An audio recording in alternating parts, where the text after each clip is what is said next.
The Tennis Gambling Podcast on the Sports Gambling Podcast Network is brought to you by Cut. Cut is a peer-to-peer social betting platform that's US-based and available in 40 states. Head to Cut.com, that's KUTT.com. Use promo code SGPN for a 10% deposit bonus. We're also brought to you by Hall of Fame Bets, sports betting research platform for parlays, player props, and game lines. Download the Hall of Fame Bets app at HOPENY.com. Use code SGPN to get 50% off your first month and start making smarter bets today. And don't forget to enter our Super Bowl 58 props contest. Pick 58 Super Bowl props for a chance to win $1,000. Enter today for free at sportsgamepodcast.com/SB58 or in the SGPN app. And welcome, everybody, to the Tennis Gambling Podcast here on the Sports Gambling Podcast Network. It is currently early Friday morning, roughly 2 a.m. Eastern Time. And I'm your host, always, Scott Reichel, once again going solo for this pod. Should be a fun episode because it is time to get into the quarterfinals in Dallas and in Marseille. Now, I know some of you might be asking, but Scott, there are 3 tournaments. Why are you only covering 2? And the reason is because of the weather in Argentina, as you ended up seeing a couple of matches, most of the matches from Cordoba get rained out on Thursday. So because of that, they are behind schedule. They might have to double up on some matches. So I'm not going to try to deal with that. Instead, we'll get into Cordoba on a separate occasion. But the point is, for the sake of this episode, they were able to finish the matches in the round of 16 in Marseille and in Dallas. So we are going to cover those quarterfinals instead. But Cordoba, we're going to have to leave behind because, unfortunately, they had some weather issues. And now they have to finish the previous round and maybe do some quarterfinal stuff as well on the same day. So we're not going to bother. But as for the announcement, before we actually get into the recap of the previous rounds and the lock and dog picks, do want to remind everybody that we have merch on the SGPN merch store. So if you do want to get a Tennis Gambling Podcast hoodie or a mug or a t-shirt, then you know where to find it. It is on the app or on the merch store for the SGPN website. But anyway, before we get into any of the actual previews for the quarterfinal matches, do want to actually recap our picks from the last couple episodes, because we ended up having 2 separate episodes for Cordoba and for Dallas and Marseille. So we had 2 separate lock and dog picks for those episodes. So starting off with the lock for the Cordoba episode, we had Green first set minus 1.5 games at minus 120 against Zapata Morales, and he ended up winning the first set comfortably. I believe he won the first set 6-1. We picked the right angle because Green fell apart after that. He had a couple of match points in the second set, choked it, and then got injured halfway through the third set as he ended up retiring. But since the first set was completed, we got a winner, so that ended up working out. Unfortunately, we had a heartbreak to not end up getting the sweep, as we had Navone on the money line at plus 120 against Baena, and he was up a break on 2 separate occasions in the third set, and he lost. So that ended up hurting quite a bit. I believe it closed at even money, so we beat some line movement there. Didn't matter, as Navone fell just a bit short. Coin flip match, we got plus 120, but it did not get there. As for the Dallas and Marseille episode, we won the lock once again, as we had Shevchenko on the money line at minus 135 as he beat Bonzi in straight sets. And unfortunately for the dog, we lost on some books, but we pushed on others. So we had Taro Daniel to win in straight sets against Lestien at plus 170. The bet wasn't close, as Daniel ended up losing the first set before winning the match eventually. But the problem, or I should say the lucky break for some of you, was that Lestien ended up retiring down 5-0 in the third set. And some books, since the match was not fully completed, did end up voiding the Daniel bet. So even though the bet was dead to rights, some books voided it, some books did not. So that's why I have the interesting emojis down there. I don't know how to grade it. I'm going to grade it as a loss for me personally, but I do know that some people in the tennis Discord on the SGPN Discord server, if you're not in that, you should join. Free to join. But the point is, some people did get pushes for that play. So I'm going to grade it as a loss. But once again, some people got their money back. But pretty much the same story for both episodes. We won the lock, and then we ended up losing the dog. So better than, of course, losing everything. But I did want to get at least one sweep out of those 2 episodes. That's going to do it for the recap, though. Time to actually get into the, I'd say, overall takeaways from the first couple rounds of both Dallas and Marseille. I'm going to start off with a broken record. A bunch of veterans lost again, and it seems like the end of their careers are approaching.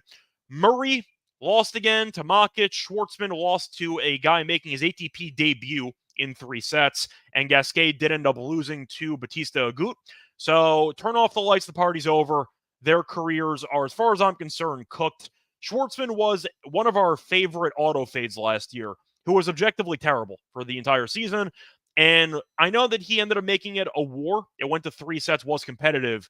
He was on the verge of getting curb stomped before he ended up kind of getting back on track there in the second set. It looked like he was going to get buried, made the second set interesting, actually won it, and then lost in 3.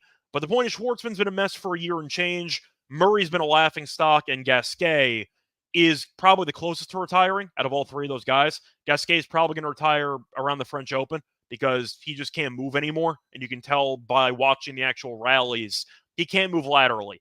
If you push him side to side, you win the point automatically. And I do think that Gasquet is going to be on his last couple of tournaments before officially wrapping up a very nice career for himself. But I wanted to mention it because the veterans keep losing, and all 3 of those guys might be in auto-fade territory. Schwartzman looked okay at times, but based on last year as well, the fade's probably going to continue into 2024.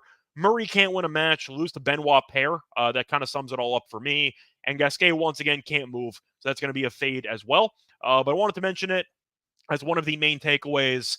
The veterans keep losing, and I got to bring it up. Now, as for the younger guys who underachieved in particularly the matches on a Thursday, new year, same Felix and same Korda, because they both looked very bad in their matches in the round of 16. Now, Korda has a bit of an excuse because he was against Dimitrov, who was a decent favorite in that match, but he lost the first set 6-1. Looked like he was going to get killed in the match. They made it interesting.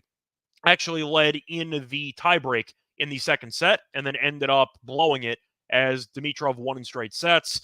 Felix was roughly a minus 400 favorite against Zhang, and he got, I don't want to say buried, but it was ugly. He lost 6-4, 6-4. So Felix, despite the good hardcourt indoor record and Korda being, according to his own mind, one of the favorites to win Wimbledon from about a year or 2 ago, has been a mess. Korda especially. He's been very underwhelming. It's why I'm very anti-Korda, and I think that he's a very overrated player. Felix and Korda, though, I don't know if they know each other. They would be best friends if you judge them based on how they play. No mental toughness at all. A lot of talent, a lot of good attributes. Doesn't matter. They always fall short. But I wanted to mention that. Now we'll get into some actual detailed breakdowns of some matches here for the round of 16, both in Dallas and in Marseille. Starting off with, we'll go with Marseille first because that happened in chronological order. You had Fekina having a nice win against Rusevori in straight sets. He was a dog in that match. Good job by him. Zhang ended up beating Felix. I mentioned it before. Dimitrov beat Korda. So those 2 I just mentioned. You saw Hurkacz bury Shevchenko 6-1, 6-4 as he kind of broke Shevchenko with ease throughout the entire match.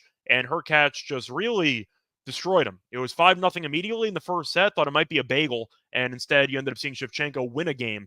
But Hurkacz was on full cruise control in his title defense, his first match there, and he got the job done. And you had an upset as one of our outrights ended up losing. You had Oleshka losing to Rinderknech, where you thought Rinderknech was going to win easily as he won the first set 7-5, then had a match point late in the second set, blew it, got broken, then it went to a breaker, and you ended up seeing Rinderknech do enough to win the breaker 7-5. So one common theme I'll mention in a second was the lack of drama in matches on Thursday, because you saw Kepfer win in straight sets against Hijikata. You saw Thompson win 6-1, 6-1 against Kudla. Kind of forgot Kudla was still on the tour, to be honest. And you ended up seeing Tiafoe beat Mickelson 6-4, 6-3. Got off to a bad start, was down to break early, and then it was just full domination by Tiafoe from that point forward. But you only had 8 matches out of those 2 tournaments because you ended up having one match not take place because Nishioka got injured. Unfortunate, he's had injury issues in the past, and Mannarino did get a bye as he got a walkover into the quarterfinals. So as for the actual outrights, we ended up having Hurkacz to win the event. He's the favorite still. Won easily. Hopefully that gets there. Leheshka did not, so see you later to him. As for Dallas, we ended up giving out Mannarino, who's still alive, and Shelton, who's still alive, and Paul, who's still alive. So far, Dallas is going well, and hopefully that carries into the remaining rounds. But the main takeaway from the Thursday match is no drama, because including the only match that got completed in Cordoba, yes, I know the Hanfin match was in the middle of the third set when the rain stopped it, but for all of the completed matches, all 9 of them, every single one ended in straight sets. So no drama whatsoever. The guy who won the first set just continued to dominate the match, and hopefully get more drama here in the Friday slate. But that's basically going to do it for the actual recap. Nothing more to add. I mentioned the overlying themes here. The older players keep losing, and you ended up seeing Felix and Korda lose again. I tried to give Felix a shot. I really did. I can't do it to myself. Like, I tried to turn a new leaf, new year, new me, all that BS, but I thought maybe I could show a little bit of sympathy, and Dimitrov won me over, so it is possible to remove yourself from the list, so to speak.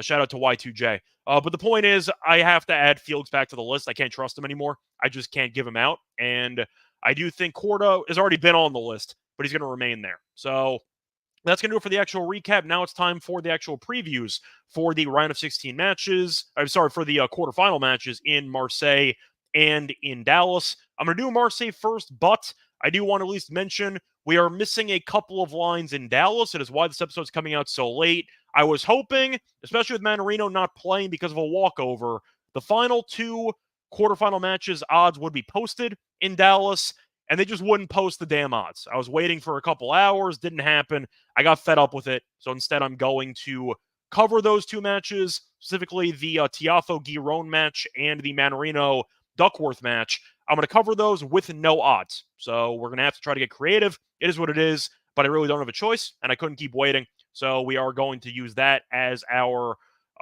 I'd say main area of attack here. We're going to go through Marseille first. We have the lines on all those matches. Then we'll get into Dallas. Then we'll end up doing another break. And then we'll do a lock and dog pick at the end of the show. But before we get into any of the actual previews for the quarterfinal matches, I want to take another quick word from our sponsor.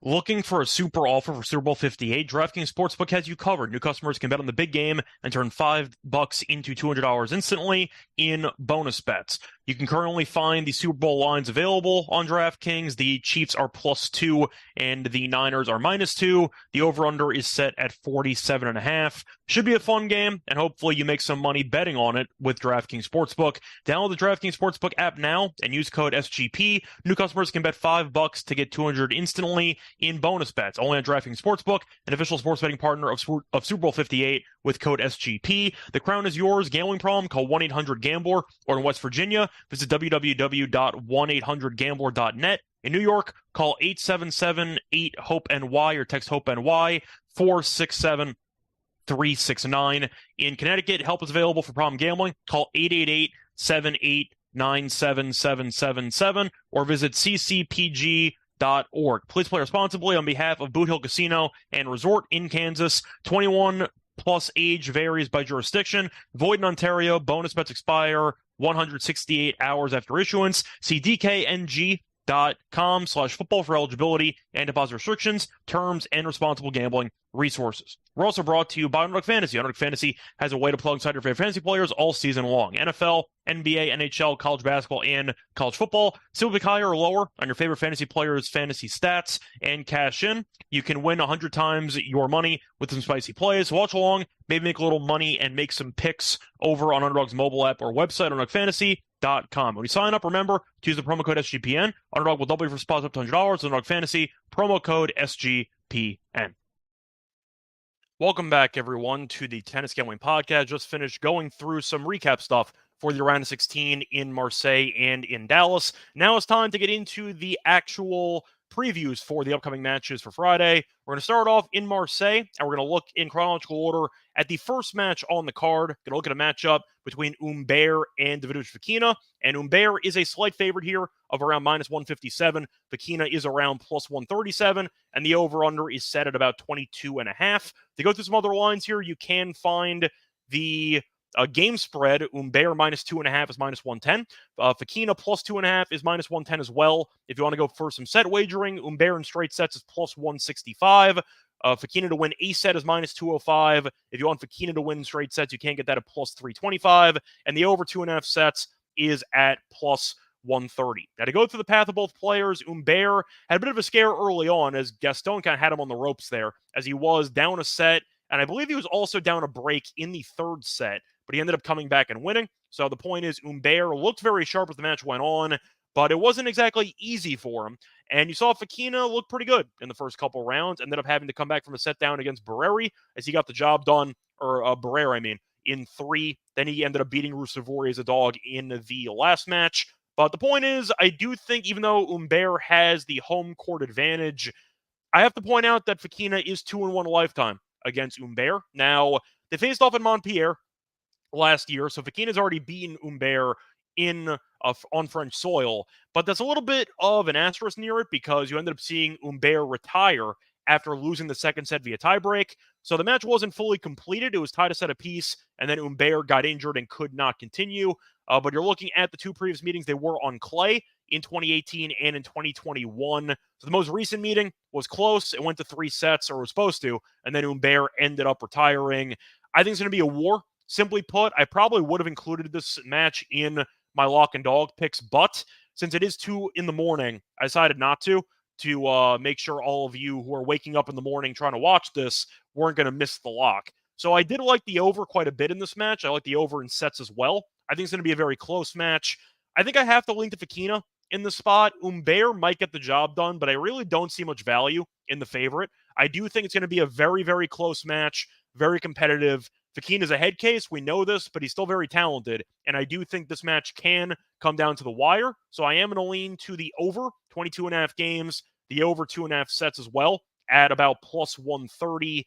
And I do think Fekina is pretty live to win this thing. So for me, I'm going to lean to Fekina to get the job done and pull off the upset, as we'll see another Frenchman lose before reaching the semifinals. As for the next match, you have a matchup between Makic and Hurkacz.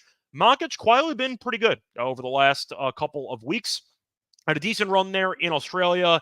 Probably should have beaten Kashanov if he converted a break point, but he couldn't do it in that match. And you saw Hurkacz, who's been really good so far this year, lost in 5 sets to Medvedev in the Australian Open, and he arguably could have won that match, but he fell a bit short. And then he ended up dominating Shevchenko in the first round, or the first match of this event. But Hurkacz is the defending champion, and he's priced accordingly. This is a minus 244 favorite. You see Makic at around plus 204 for the spread. Hurkacz minus 3 games even money. Makic plus 3 is minus 120. Over-under in games is set at 23.5. The over is minus 106. The under is minus 114. If you want the alternative over, you can get that at 24.5. The over is minus 110. The under is a minus 120. If you want the set wagering, Hurkacz in straight sets is plus 125. Makic to win a set is minus 155. And if you want the alternative, you could also get over 2.5 sets at plus 130, and you can't get Makic to win in straight sets at plus 450. Now, Makic, as I said before, has been in good form so far this season, but Hurkacz is clearly the better player. It's why he's a top 10 player in the world. It's why he is really just a threat on any hardcourt, because he's easily the best server remaining on tour, especially in the post-Isner era where Opelka's injured all the time. I know that Shelton's a good server, but you're looking at the ace numbers from last year. Hurkacz was so far ahead of everyone else. So I do think the serve is going to play a factor for both guys in this match. But I do think, looking at the head-to-head, they've never faced off against each other. Makic has won 2 matches here, beat Murray in a competitive straight sets, and ended up beating Musetti very comfortably 6-3, 6-2. As for Hurkacz, he buried Shevchenko. This match should be fun. The problem is this game totals at 23.5 instead of 22.5. Because I can really see a 7-6, 6-4 final in favor of Hurkacz. I think he's going to win this match. It's going to be close, but I have to back the defending champion after such a good showing against Shevchenko, who's been very kind to us with our bankroll, but the point is Shevchenko can be a bit feisty and a bit of a pretty solid underdog on occasion. But the point is, I do think Hurkacz is going to get the job done. Makic, I just question if he'll be able to convert enough on the big points. Hurkacz, I just think his game is well suited to the courts here, and I think it's going to end up resulting in a win.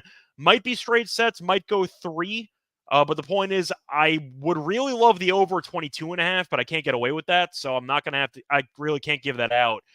I think I'm going to lean to Hurkacz on the team total.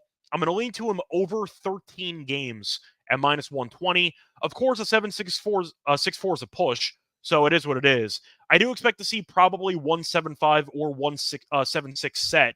So the point is, Hurkacz can get there if he wins in straight sets, 2 breakers, or a 7-5, 7-5, or maybe you get 3 sets with Hurkacz winning, or maybe losing. You can still get there. But I see a close match, a lot of holds, and I do think because of that, Hurkacz will have to win 7 games in a set at some point, or maybe he'll go 3. So I do think that the over for the team total on Hurkacz games here is worth consideration at 13. Moving on to the next match, you have another decent favorite here as Khachanov is around minus 275 and Zhang's around plus 230. The over-under is set at 22.5 games. And for the game spread, Khachanov is between 2.5 at minus 155 and 3.5 at plus 105.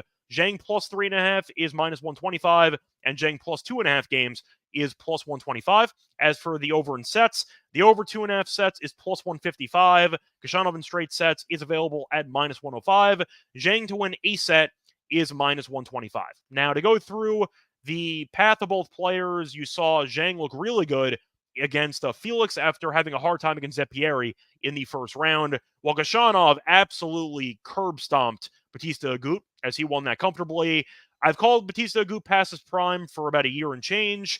It's definitely fortunate on his behalf that he got to face off against a guy who's closer to retirement than him in the first round, as Gasquet was a competitive match, and Gasquet is not very good. So Bautista Agut had no chance, and Khachanov killed him in his first match after the Australian Open.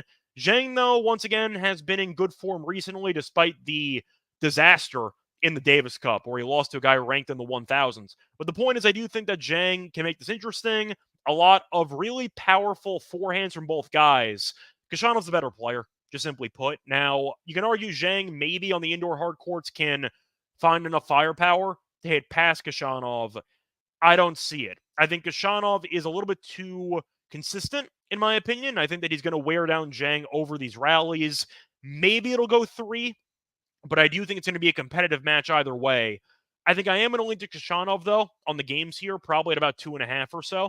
I just think he's the better player. I think he'll break Zhang more, and I do think that his consistency is what separates him from Felix. Felix is a guy that has a lot of talent, but mentally he's not fully there in terms of toughness. Khachanov is, for the most part. He has a couple of slip-ups like most players, but for the most part, he's been very good and consistent, and I do think he'll get the job done. It's going to be close, maybe a tiebreaker, but give me a competitive 6-4, 6-4, maybe a 7-6, 6-4, something like that. So the total can be close either way, but I am leaning to Khachanov in the spot to get it done. I'll lean straight sets, nothing tangible though, nothing that I'm really rushing to get to the window with. I am going to lean to the 2.5 games though. Bit juicy at about minus 150, minus 155, but I think I'll get the job done in this match. And now for the last match of the Marseille quarterfinals, time to talk about Dimitrov taking on Rinderknech, and he had a nice win there against Leheshka. But you're looking at Dimitrov being a big favorite at minus 340. You have Rinderknech at around plus 285. As for the game spread, Dimitrov minus 4 is plus 102. Rinderknech plus 4 is minus 122. As for the over-under, 22.5. It's even money on the over. The under is minus 120. If you want to go for the set wagering, you can get over 2.5 sets at plus 160. Dimitrov in straight sets is minus 120. Rinderknech to win a set is minus 110. Now, Rinderknech does have the home country advantage, so the crowd will be supporting him. Dimitrov, though, is a well-liked guy, and kudos to him for taking a photo with that disabled fan after his match against Korda on Thursday. Classy move there. Thought it was pretty cool. But the point is, I do think that Dimitrov has a pretty decent following anyway. Most will be on Rinderknech based on just the overall country loyalty. They faced off one time in their careers, faced off in London last year, and Dimitrov did win in straight sets 6-3, 7-5. Does it mean anything? Not at all. It was on grass, means nothing. But I do think Dimitrov probably wins in straight sets. You might see a competitive match, maybe a breaker, but I do think Dimitrov's a better player by a pretty wide margin. Leheshka won a title. That's why we backed him for this event. I believe he won in Auckland. But the point is, we just didn't really trust, or no, was it Adelaide? I think he won Adelaide. That's what I meant. So we thought after Leheshka won a title, maybe mentally, the toughness would be a bit more present, and it wasn't. We've called Leheshka mentally fragile at times. I thought he might have been able to break through that type of flaw. Not the case. And I do think that Rinderknech, once again, good showing by him to make it up to this point. But Dimitrov's a better player. I just think that the firepower he has on both wings, his ability to charge the net, his ability to use the slice, just so much variety in his game. And he's been great so far in 2024. Yes, you were kind of hoping for a better showing in the Australian Open. Losing to Borges was not anticipated at all, but he's been good. He won an ATP title for the first time in about 5 years. So I think Dimitrov gets it done. Probably in straight sets, might be competitive, but I do think Dimitrov's the better player, and it will show in this Friday match. Now, moving on to Dallas, we have another 2 matches with lines. and then 2 matches with no lines where I'll probably either guess or just talk about who's favored and if I think the dog has a shot or not. So starting off with the first match on the calendar, you have Paul being a favorite against Kepfer. Paul is a pretty decent favorite here of about minus 255, give or take. Kepfer is around plus 215. As for the game spread, Paul is between 3.5 and 2.5. 2.5 is minus 155. The 3.5 is minus 102. As for the over-under, 22.5. Over is minus 108. The under is minus 112. You can find the set wagering here. Paul to win in straight sets is plus 110. Kepfer to win a set is minus 140. Over 2.5 sets is at plus 140. Now, there's a head-to-head history between these players that is present, but not really worth a damn. So they faced off 2 times in their careers, both times in 2017. Throw it in the garbage. Means absolutely nothing to me. But Paul was in great form against Daniel. He killed Daniel. He looked incredible in that match. And it seemed like he won every long rally. As for Kepfer, he had 2 very competitive matches, pretty similar on paper. Had a 6-4, 7-6 win against Kovacevic and had a 6-3, 7-6 win against Hichikata. So basically the same scoreline against 2 guys. Different play styles, though. Kovacevic has a one-handed backhand, a bit more firepower, and Hichikata's more of a rallier. But Paul is much better than those 2 guys, and I think Taro Daniel is kind of in the same ballpark as Kepfer, and you saw Paul had no issues in that match. I think Paul wins. He's at a home court advantage. I think that it's going to be a fun match. Maybe you'll see a 6-4, 6-4 type win, but I think Paul's worthy being a favorite here, and I do think he's the better player, not just by ranking, but based on overall talent. The issue is Kepfer is really a baseline rallier too, and Paul's better at it. So you're going to give me a guy that's better at the same exact style of play at minus 255, or in this case for the game spread or the set spread. I think that taking the better guy who excels in the same play style has a lot of value to it. So I'm going to lean to Paul. Once again, maybe a breaker. Kepfer's had a couple of those, but I do think that Paul's better, and it's going to show in this match. Give me Paul, probably on the games and the minus 1.5 sets as well. As for the actual final match with the lines, we have Shelton against Thompson, which might be the match of the day, potentially. I mean, Kashanov, Zhang's pretty good. Hurkacz Makic is pretty good. Umber Fakina's fun, but that's going to be very early in the morning. But for the sake of Dallas, this is the match to watch, as Shelton is a decent favorite here of about minus 219. Thompson is plus 189. The spread here is Shelton minus 2.5 at minus 118. Thompson plus 2.5 is minus 102. As for the over-under set at 23, you can find some 22.5s out there at about minus 144 or minus 145, give or take. If you want the sets, you can get the over 2.5 sets at plus 130. Shelton winning straight sets is plus 130. Thompson winning a set is minus 160. And if you do want Thompson winning straight sets, you can get that at 4-1. Now, this is a matchup we thought we were going to get when we gave out Shelton for the outrights to win the event. Now, Thompson's been really good. I'm not going to take it away from him. He beat a relative unknown in Neff, who he killed. But Neff is an unknown who's ranked in like the 700, so that really doesn't mean anything.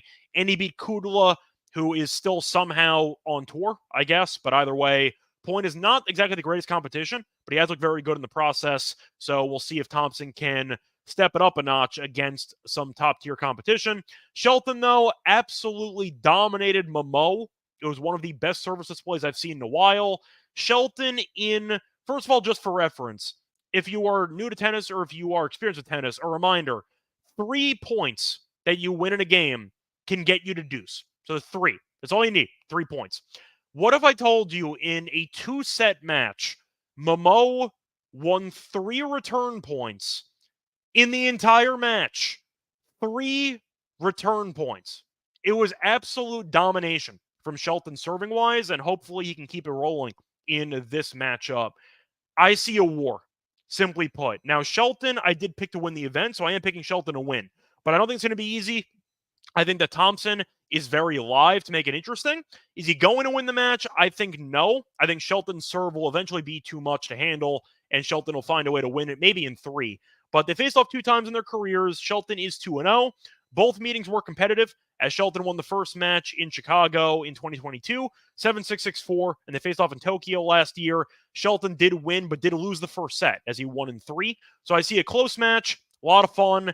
I don't see much value on like the Shelton spread because I do think that Thompson can hang around. You might get a breaker or two. So I do think you're going to see a lot of holds, a lot of really tense moments late in sets. But I am going to lean to the over in this match at 23. I see a close match, a fun one. I don't mind the over 2.5 sets, but I do think you're going to see a bunch of holds. Maybe you'll take your chances with a tiebreaker too. But I do think that Thompson can make this match competitive, and he already has done that in the previous 2 meetings. Give me the over in this one, and I will lean as well to the over 2.5 sets at plus 130. Now we get to the weird handicaps because we only have 2 matches left, and we have no odds on any of them. So we got Tiafoe taking on Giron. Tiafoe will be a favorite. I'm not sure how big. If I had to guess, probably around minus, I don't even know, like minus 170, minus 180. Pure guess on my part. Giron, though, has actually been good so far in this event, as Giron ended up burying Moreno, who's a relative unknown, and he beat Purcell 6-4, 6-3. Tiafoe, though, got off to a slow start against Mickelson, then woke up and ended up having a nice win as he won 6-4, 6-3. You're looking at the head-to-head. They faced off a couple of times. Tiafoe is currently 3-1 in the head-to-head. Giron won the first meeting in Paris back in 2021 in 3 sets, and Tiafoe has dropped no sets since. Faced off in Houston on clay in 2022. Tiafoe won 6-4, 6-4. Faced off in the U.S. Open that same year. Tiafoe won in straight sets, and they faced off in Indian Wells last year, and Tiafoe killed them, winning 6-2, 6-2. I do think Tiafoe is going to win this match. Giron's a pretty interesting player, but Tiafoe, once he kind of shook off the cobwebs in the first couple games against Mickelson, he was great. And he made a decent run last year, lost to Wolf. I believe that was in the quarterfinals, I think. But Tiafoe's the better player, and he's dominated the head-to-head recently. I think Tiafoe's got too much firepower. I think it's going to be a fun match. Maybe 3 sets, but I think Tiafoe gets it done. Don't really have much more to add. I think Tiafoe wins. I don't know what the spread is. Probably around 2.5. I guess I'll lean to Tiafoe, but I'm making up lines on the spot. So I'll lean to Tiafoe to get it done. I'm not picking an upset in this match. Now moving on to the last match, you have Mannarino taking on Duckworth. Now, Mannarino in this one should be a decent favorite because, 1, he's a better player, and B, he did not play on Thursday, so he has some extra potential rest time. Actually, no, because Duckworth beat Eubanks the day prior. So I take it back. They have the same amount of rest time, but you're looking at Duckworth being a much inferior opponent, in my opinion. Nice win against Eubanks, but I said in the outright episode, I think Eubanks is a very overrated player. I think he had a very nice Cinderella dream run in Wimbledon, and people think he's pretty much really good at tennis, or good, and I don't think he is. I think that he's fine. Pretty good serve, not consistent enough in the rally game, rally intolerance issues, bunch of unforced errors, and that's kind of the issue that I find with Eubanks' game. But Duckworth did a good job of maintaining his composure and winning in straight sets. Did also beat Shvaja. I might have butchered that pronunciation. But the point is he did win that one in straight sets as well. So he's been in good form. Mannarino has not played a single match here, as he ended up having a Davis Cup match, and that ended up resulting in a straight set win. Then Nishioka ended up dropping, and Mannarino got a bye, basically, in the first 2 rounds into the quarterfinals. So Mannarino, you could argue, might be a bit rusty, having not played since the 3rd, but I am going to lean to Mannarino in the spot, probably in straight sets. There's no odds available. I would consider it. Now, the head-to-head was kind of interesting because Mannarino did go to 5 sets against Duckworth in the Australian Open. Back in 2022, Mannarino did win in 5, but Mannarino, we know, is the marathon man. He's willing to lose some sets and then just outlast opponents. Faced off on grass in Stuttgart, and you saw Duckworth win that one in 2021 in straight sets. Faced off on grass again in Newport in 2016, I believe, and Mannarino won that one in 3 sets, all tie breaks. So 2 grass matches, throw them in the garbage means nothing. The Australian Open match from about 2 years ago doesn't mean much either. But I think Mannarino wins. I think he's the better player, and I do think that he's very difficult to prepare for. Duckworth, I've never been a big fan of. I think he's fine, but I'm not a big fan of his overall game. I think that he's a pretty generic player, and I think Mannarino is going to win. So give Mannarino in straight sets in that one.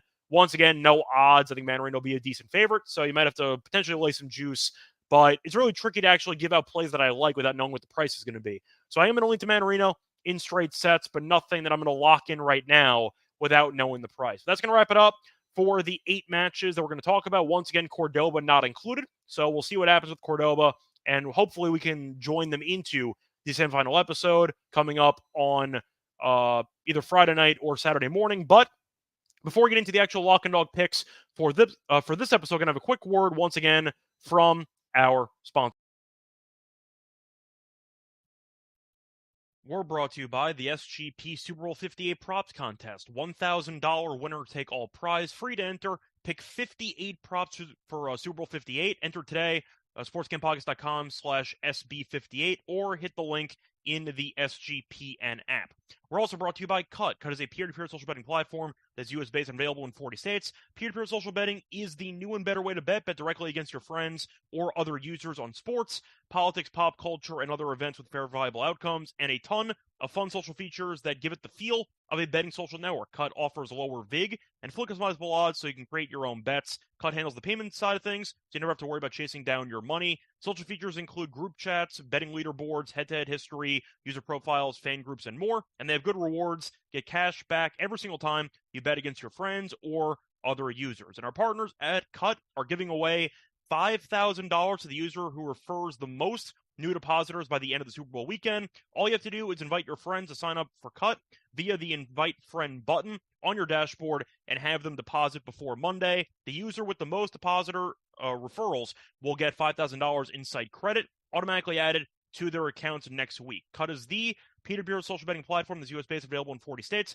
Head to cut.com, it's KUTT.com, and use promo code SGPN for a 10% deposit bonus. We're also brought to you by Game Time. I know about all of you, but I personally love attending sporting events in person, and it used to be very annoying to actually find a ticketing provider that I could trust, but that changed once I found the Game Time app, because Game Time is the fast and easy way to buy tickets for all these sports, music, comedy, and theater near you. They have a lot of great features in the app, including my favorite feature, which is the images of seat views. So I'm sure you've had this happen before. You buy a ticket, you're ready for the event you're about to watch, and then you suddenly realize there's an obstruction, a pole or something in front of you, and you realize that you spent money, your hard-earned money, on a sporting event that you can barely watch because your view's obstructed. That is not going to happen with this feature, because it will show you a preview of the exact view you're going to get if you purchase that ticket. So you can definitely avoid those type of disaster situations before spending your hard-earned money on tickets. But they also have a lot of great last-minute ticket deals. Forget plenty of months in advance. Game Time has deals on tickets right up to the day of the event. Get exclusive flash deals for tickets on football, basketball, baseball, concerts, comedy, theater, and more. And the Game Time guarantee means you'll always get the best price. If you find tickets in the same section and row for less, Game Time will credit you 110% of the difference. So snag takes out the stress with Game Time. Download the Game Time app and create an account. Use code CFBX for $20 off your first purchase. Terms apply. Again, create an account and redeem code CFBX for $20 off. Download Game Time today. Last minute tickets, lowest price guaranteed. We're also brought to you by Hall of Fame Bets. Win bigger betting smarter this NFL season with Hall of Fame Bets. Sports bet analytics platform parlays, player props, and game lines. Research every NFL, NBA, and soccer bet with historical stats and data. Enter any parlay idea into Hall of Fame Bets' revolutionary parlay optimizer tool to get hit rates broken down by leg, as well as an expected probability for the entire parlay. Sort all players by hit rate for any bet, or in which picks are hot, or which players are hot and which picks have value. Stop betting in the dark and join over 30,000 users researching with Hall of Fame Bets to craft more intelligent, data-driven parlays. Download the Hall of Fame Bets app or visit HOFBets.com. Use code SGPN to get 50% off your first month and start making smarter bets today. Welcome back, everyone, to the Tennis Gambling Podcast. Just finished previewing the quarterfinal matches in both Dallas and Marseille. Now it is time for the actual picks for the episode, time for the lock and dog picks. Going to start off with a somewhat juicy lock. If you can get it at 23, I don't mind it, but I'm trying to go for wins here. I am going to go with the over in the Shelton and Thompson match at 22.5 at around minus 144.